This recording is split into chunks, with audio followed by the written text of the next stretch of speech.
Okay, anyway, good night, guys. Welcome to my channel. Good night. And tonight, okay, good morning, whenever you're looking at this. And tonight, we're gonna be telling Gab's testimony of her new interview, a new job, and internship that she got for downtown. Yay. So, Yeah. it's not. Yep. So there's two parts. One is how God gave the job, and second is how Shania and I found a house downtown. So we'll start with the job. So I think quite a lot of y'all know that I've been applying to internships throughout the whole year, like since last year, and all of them were so in vain. It was very disappointing because I'll get to like some stage and then oh no, we can't proceed because you're first year. And so I was down to the last 2 weeks in residence. Because if I didn't get an internship, I would go back to Singapore. And so I was so anxious, like telling God that, God, I don't even know, should I buy a flight ticket or should I find a new house because I'll get kicked out of Arundel, where we're in now. And yeah, I was really anxious. And so 2 weeks ago, like a company emailed me and they say like, hey, we found your resume in an event database that I didn't even go for. And we thought you should apply for this job. And then when I read the job application, I didn't understand any of it. I knew that it was way over what I knew, and so I didn't reply them. I thought it was just a mass email. But then they emailed again. They're like, hey, you didn't reply, but we're scheduling an interview at this date, this time. You should come. And I was like, wow, like, okay, I better go because it's so hard to get to the interview stage. And so that was last Thursday. I went downtown. I took the interview was at 8 and it was a 4-hour interview. So I took the 6 a.m. shuttle bus and I was so tired. I was like, God, I just want to sleep in the shuttle bus. But I felt him telling me that, no, talk to the bus driver because I was the only one on the bus.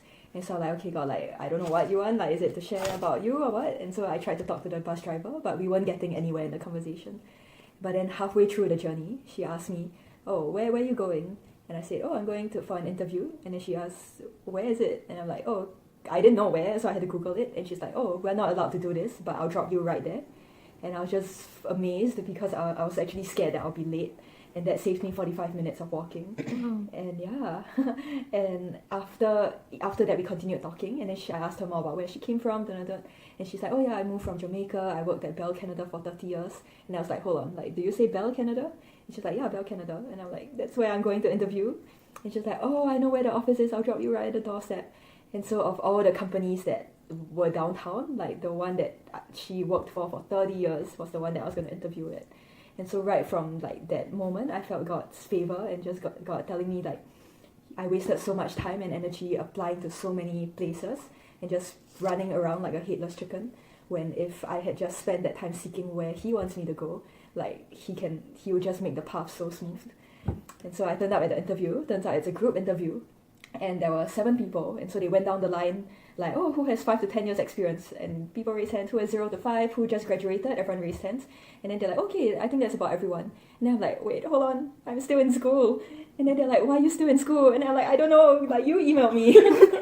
And so I was like, oh man, I thought this was a student internship. Like, why are they working adults? And 1 month? And so my head really told me like, I can't get the job. But then in my heart, I just felt God's peace and just even God sneakily like, just watch, just wait. Yeah. And so we went to like the one-on-one like interviews, and that's where I really felt God's favor, that they were saying, oh, even it's a full-time role. I don't know why I applied. They don't know why I applied as well. They don't know why they emailed me, but it's a full-time role, so unlikely they can make it an internship. And so I left that place a bit mixed-hearted because I was like, everything points to no, I am not getting this job, but somehow I feel God's like peace. And so that afternoon they called me and they said, yeah, it's a full-time role, but we're going to make it a summer internship for you. And I just felt, I screamed first of all, like we had all our pleasantries, like, okay, I'll send you the email, blah, blah, blah. Thank you, bye-bye, have a good week. And then I screamed, and they're like, oh no, it's not hung out yet. So I think the guy heard me scream. But then my next response was just repentance, that God in His mercy, like even though I made such a mess of this semester, of just relying in what I thought I needed to do and running like a headless chicken and doing so many things and not waiting on what He wanted me to do. In His grace and mercy, He would give me this job in such an amazing way that I didn't have to apply for it. I got dropped off at the doorstep of the company and I didn't know anything, like, but God qualified me. And so, yeah, that is God's lesson to me, that I don't have to do everything. I just need to do what He wants me to do. And when our hearts and effort and everything are aligned with His, like, He can make the path straight. He can make it so easy. So yeah, that's part 1. That's part 1. Part 1. Bloopers. No! No! Okay. Okay. Okay, we start. Are you guys ready? No! Okay. Oh, Right. okay.